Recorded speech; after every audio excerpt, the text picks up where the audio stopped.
Dracarys.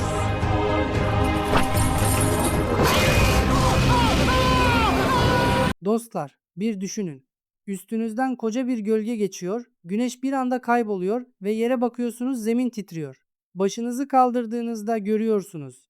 Dev kanatlar, siyah pullar ve içinizi donduran bir ateş nefesi. Kaçmanın mümkün olmadığını anlıyorsunuz. Çünkü bu şey Westeros'un en ölümcül yaratıklarından biri.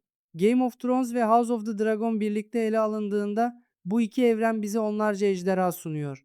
Kimisi bir savaşı tek başına kazandı, kimisi henüz ilk savaşında can verdi, kimisi ise adı duyulduğunda krallıklar teslim oldu. Peki bunların içinde gerçek anlamda en güçlü, en durdurulamaz olanı hangisi? Bugün bu soruya cevap veriyoruz. Sadece boya bosa, cüsseye bakmıyoruz. Savaş sicili, binicinizle kurulan bağ, gerçek savaş performansı ve tarihin onlara nasıl baktığı hepsini masaya yatırıyoruz. 10 ejderha, tek bir liste. Şimdi sıkı durun çünkü bazı sıralamalar sizi gerçekten şaşırtacak. Yeni bölümler gelirken bu tarz derinlemesine analizler için kanala abone olup o zili açmayı unutmayın. Yoksa gözden kaçırırsınız. Beğeni butonuna da çökmeyi ihmal etmeyin. Hazırsa başlayalım. Listeye çoğu insanın adını bile tam bilmediği bir efsaneyle başlıyoruz. Merakses. Rhaenys Targaryen'in biniti Aegon'un fethinin 3 ejderhasından biri. Ve şunu hemen söyleyeyim, bu ejderhayı listeye koymak ama 11'e koymak benim için en zorlu karardı. Neden bu kadar zordu? Çünkü Merakses kıtanın fethinde aktif rol oynadı. Field of Fire'da Balerion ve Vahagar'ın yanında durdu. Ama asıl önemlisi Balerion'dan sonra Aegon'un döneminin ikinci büyük ejderhasıydı. Vahagar henüz küçük ve küçük kalmaya mahkum bir ejderhaydı o dönemde. Merakses gerçek anlamda Balerion'un ikinci kaptanıydı. Peki neden 11'di? Çünkü Merakses erken öldü. Bir akrep mancınığının şanslı vuruşu gözünü delip beynine saplandı ve bu devasa yaratık o anda düştü. Dorne'un üzerinde. Bir savaş görmeden, gerçek potansiyelini kanıtlamadan. Bu listenin her ejderhası en az bir gerçek muharebe sergiledi. Merakses'in sicili fetih dönemiyle sınırlı kalıyor. Ama Westeros tarihine etkisi açısından bu listeye girmemek mümkün değildi. O tarihin yarısını yazan ama adı unutulan ejderha. Önemli not. Bazı hayran analizleri Merakses'i Vhagar'dan büyük gösteriyor. Lore bunu destekliyor. Eğer Dorne da ölmeseydi ve büyümeye devam etseydi bu listenin çok farklı bir yerinde olurdu. Burada biraz duralım çünkü bu seçim bazılarınızı şaşırtacak. Mondancer, Baela Targaryen'in biniti. Küçük, genç, deneyimsiz bu listedeki en küçük ejderha. Ama şu soruyu sorun kendinize. Bu listedeki hangi ejderha kendisinden onlarca kat büyük bir devi geri çekilmeye zorladı? Cevap Moondancer. Dragonstone'daki o savaşı bir düşünün. Karşısında Sunfyre vardı. Tamam, Sunfyre Vhagar değil. Ama Sunfyre yara bere içindeydi. Yaralı, zayıflamış. Ve Moondancer bu yaralı devi neredeyse bitirdi. Hayır, neredeyse kelimesini düzeltelim. Sunfyre o savaşın yaralarından öldü. Mondanzer da öldü, doğru. Ama Mondanzer çok daha küçüktü, çok daha gençti ve yine de sahaya çıktı. Arrax'la karşılaştırıldığında fark net ortaya çıkıyor. Arrax kaçmaya çalıştı, panikledi, Binichi'nin kontrolünden çıktı ve yutuldu. Mondanzer savaştı. Boyutunun çok üzerinde bir cesaret sergiledi. Ve bu listede cesaret, kanıtlanmış bir savaşçı ruhunun göstergesi olarak önemli. Mondanger'ın yeri bu listede 10 ama şunu ekleyeyim, ruhsal sıralamada ilk 5'e girer. Sunfire'ı gördüğünüzde ilk şaşkınlık şu oluyor. Bu kadar güzel bir şey bu kadar sert olabilir mi? Altın pulları, parlayan kanatları sanki bir masaldan fırlamış gibi duruyor. Ama sakın yanılmayın dostlar Sunfire'ı. Bu listede en inatçı, en pes etmez, en ben hala buradayım diyen ejderha. Onun hikayesi tam bir dayanıklılık destanı ve bunu sıradan bir övgüyle geçemem. Meleys ile girdiği savaştaki Meleys bu listenin 5 numarası, yani gerçekten güçlü bir rakip kanadı neredeyse kopma noktasına geldi. Bir ejderha için kanat kaybı ne demek? Gökyüzüne elveda. Hayata elveda. Sunfire bunu kabul etmedi. Haftalarca yerde süründü, kendi kendini iyileştirdi ve o haliyle bile savaşmaya devam etti. Sonunda Mondancer'la kapıştı ve o savaşın yaralarından öldü ama öldürmeden önce öldürdü. Ve bir küçük not ekleyelim. Bazı hayranlar Sunfire'ı Dance of Dragons'ın sonunda en çok savaş görmüş hayatta kalan ejderha olarak tanımlıyor. Haksız sayılmazlar. Saf güç açısından üst sıralara çıkamıyor ama inat sıralamasında birinci. 8 numara Dreamfire. Dreamfire'ın hikayesi beni her seferinde derinden etkiliyor. Çünkü bu ejderha tam anlamıyla adaletsiz bir sona mahkum edildi. Helena Targaryen'in biniti, çok eski ve soylu bir kan taşıyan bu yaratık, eğer farklı koşullarda savaşa girmiş olsaydı bu listenin çok farklı bir yerinde olurdu. O meşhur baskın sahnesini hatırlayın. Dreamfire Dragon Pit'te zincirlere vurulmuş, hareketi kısıtlanmış. Üstüne gözü dönmüş binlerce insan saldırıyor. Bu durumda çoğu yaratık ya tamamen panikler ya da tüketir kendini. Dreamfire ikisini de yapmadı. O dar alanda zincirleriyle bile yüzlerce kişiyi tek bir nefeste yok etti. Şimdi düşünün, açık gökyüzünde, özgür, tam kapasitede savaşa girseydi ne olurdu? Hızı, asırlık tecrübesi ve o muazzam ateşiyle savaşın dengesini tamamen değiştirme kapasitesindeydi. Dreamfire, potansiyeli en çok harcanan isim olarak tarihe geçti. Hapsedilmiş bir devin gerçek neler yapabileceğinin en sarsıcı kanıtı. Ve bu haksızlık onu bu listede tutmak için tek başına yeterli. 7 numara Seismog. Seismog'a geldiğimizde şunu söylemeliyim. Bu ejderha yeterince takdir görmüyor. Hayranlar genellikle büyük isimlere, devasa boyutlara odaklanıyor. Seismog ise ortada kalıyor. Ne küçük sayılabilecek kadar küçük, ne büyük sayılabilecek kadar büyük. Ve bu tam da onu tehlikeli yapan şey. Laenor Velaryon gidip sahipsiz kaldıktan sonra yıllarca bekledi. Başka bir ejderha da bu vahşileşmeye ya da içe kapanmaya yol açardı. Seismog bekledi ve o vahşi enerjisini biriktirdi. Sahip bulduğunda ise tam anlamıyla patlama yaptı. Onu özel yapan şey şu: cüssesine rağmen havada adeta bir kuş gibi hareket ediyor. Çok ani manevra kabiliyeti var. Birden fazla ejderhanın karıştığı kaotik savaşlardaki House of the Dragon bize bunu epey gösterdi. Seismog tam bir kilit oyuncu. Vur kaç taktiğini bu kadar temiz uygulayan başka ejderha çok az. Birebir de kendisinden çok daha iri rakipleri bile yorup hata yapmaya zorlayabilecek kapasitede. Sizce Seismog yeterince hak ettiği ilgiyi görüyor mu? Bu soruyu yorumlara bırakıyorum. Naijot Maziz Vermitos. Dostlar, şimdi artık gerçekten ağır siklet kategorisine giriyoruz. 6 numara Vermitor. Diğer Tunç Öfke. İhtiyar Kral Jharis'in biniti. Bu isme saygıyla yaklaşmak gerekiyor. Kanatlarını açtığında koca bir kaleyi gölge altında bırakabilecek bir cüsseden bahsediyoruz. Dance of Dragons döneminde Vhagar'dan sonra dünyanın ikinci büyük yaşayan ejderhasıydı. Ama Vermitor'u sadece boyutuyla ele almak hata olur.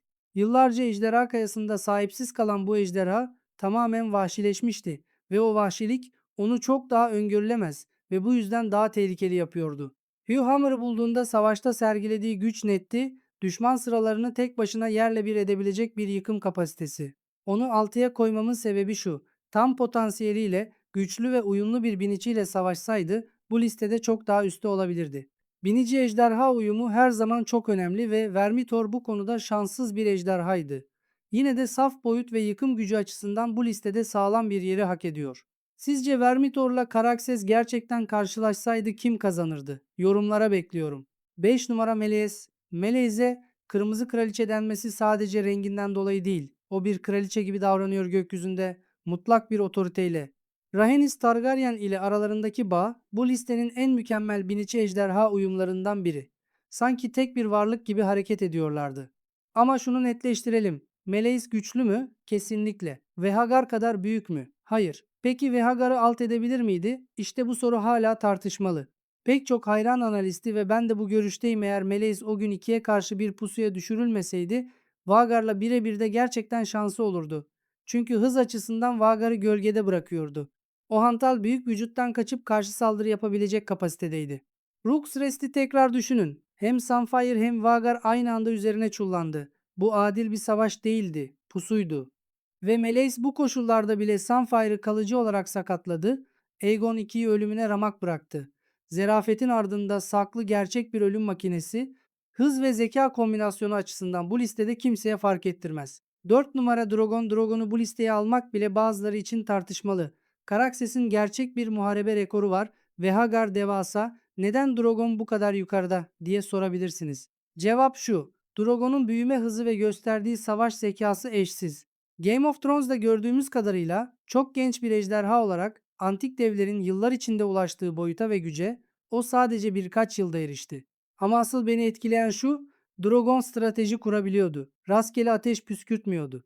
Lannister ordusunu Spoils of War sahnesinde ezberden değil, taktiksel olarak çökertti. Kralın şehrinde ise gördüğümüz şey neredeyse kontrol edilemez bir yıkım makinasıydı. Şimdi neden Karakses'in altındaysa onu da açıklayacağım. Drogon hiçbir zaman boyutuna yakın bir rakiple karşılaşmadı. Bütün gücü gerçek anlamda sınanmadı. Savaş sicili var ama rakipleri hiçbir zaman Vagar ya da Karakses değildi. Bu yüzden sıralamada daha üste çıkamıyor. Ayrıca şunu da belirteyim. Dragon Balerion'a en çok benzeyen ejderha yeteri kadar görebilseydik belki de Kara Dahşet Balerion'u bile geçebilirdi. 3 numara Karakses ve bunu yaparken tamamen somut gerekçeye dayıyorum. Şu soruyu sorun kendinize. Bu listedeki hangi ejderha kendisinden 2 kat büyük bir rakibi öldürdü? Cevap Karakses. Vahagar'ı öldürdü. Evet, o savaşta kendisi de hayatını kaybetti ama Vahagar'ı mezara götürdü. Bu savaş sicili açısından bu listedeki en çarpıcı başarı. Karakses'i farklı kılan şey görünüşte başlıyor. Uzun, ince, yılanvari bir silüet ilk bakışta standart bir ejderha değil. Ama o alışılmadık yapı onu gökyüzünün en etkili suikastçısına dönüştürüyor. O uzun boyun rakiplerin hiç beklemediği açılardan ısırma ve saldırı imkanı tanıyor. Daemon Targaryen ile olan kimya ise ayrı bir konu. Bu ikili bir arada kaos yaratmak için yaratılmış gibiydi. Godsey'in üzerindeki o efsanevi kapışmayı hatırlayın. Karakses güneşin karşısına geçerek Vhagar'ın kör tarafından daldı. Bu rastgele değildi. Bu bir taktikti. Bir ejderhanın taktik kurması saf boyuttan çok daha değerli.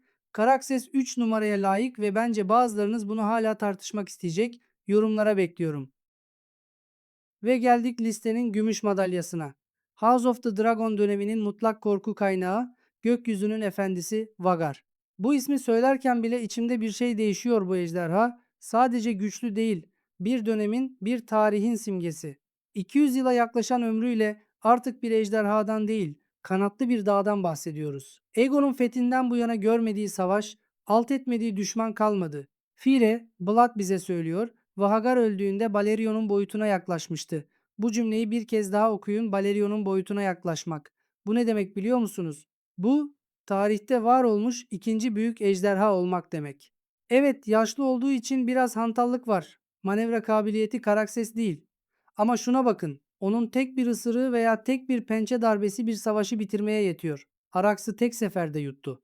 Melez'i ikiye karşı bir savaşta bitirdi. Ve Godsey'da Karakses tarafından öldürülmeden önce Karakses'i de ölümcül şekilde yaraladı.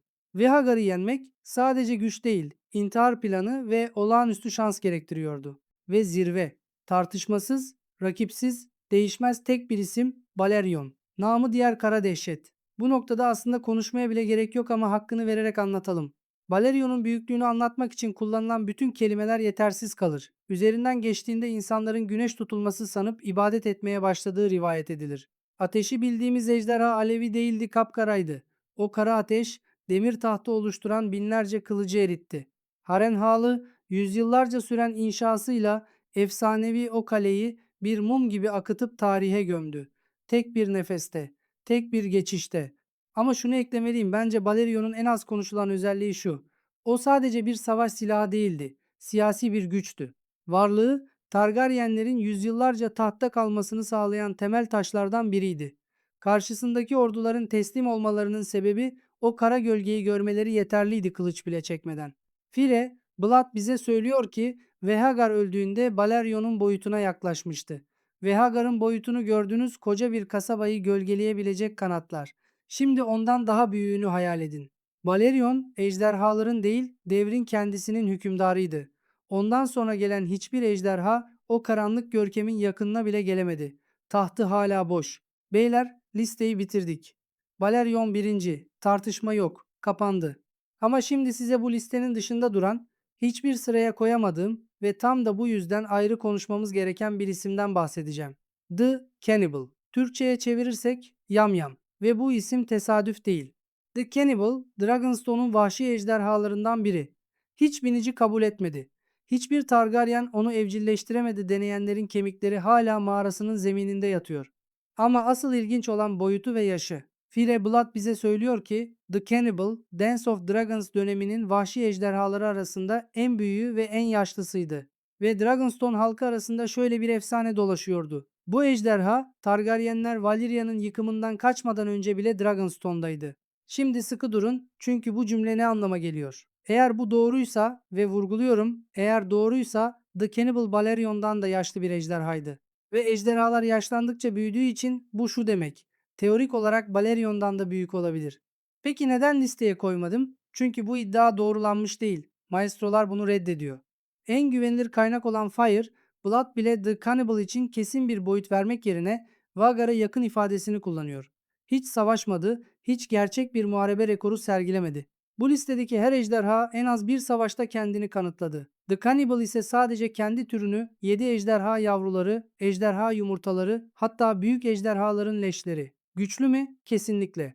Ama bu liste güçlü olabilir değil, gücünü kanıtladığı üzerine kurulu. Bir de şunu ekleyelim. The Cannibal'ın sonu hiç netleşmedi. Dans bitti, ejderhalar öldü ya da kayboldu ama The Cannibal'ın cesedi hiç bulunamadı. Kayıp. Ortadan kayboldu. Ve bu bilinmezlik onu bu evrenin en gizemli ve en ürkütücü figürlerinden biri yapıyor. Belki bir yerde hala yaşıyordur. Belki Westeros'un bir köşesinde sessizce bekliyor. Kimin sırasını beklediğini bilmiyoruz. Bence The Cannibal bu listenin resmi dışında ama gerçek anlamda Balerion'dan sonra en büyük soru işareti. Sizce The Cannibal Balerion'dan gerçekten büyük müydü? Bu soruyu yorumlara bırakıyorum çünkü bu tartışma günlerce sürer ve ben her argümanı okumak istiyorum. İşte Westeros gökyüzünün en büyük, en tehlikeli efsaneleri. Kimisi hızıyla tarihin akışını değiştirdi, kimisi ise sadece varlığıyla krallıkları dize getirdi. Peki, sizin bu listede yeri burası değil dediğiniz bir ejderha var mı? Ya da 3 sezonda sizi en çok heyecanlandıran kapışma hangisi? Hepsini yorumlarda tek tek okuyup tartışalım. Eğer videoyu buraya kadar izlediyseniz, emeğe saygı için beğenmeyi ve kanala abone olmayı unutmayın. Can Altın kanalında bu tarz derinlemesine analizler devam edecek. Kendinize çok iyi bakın. Bir sonraki videoda görüşmek üzere. Hoşça kalın.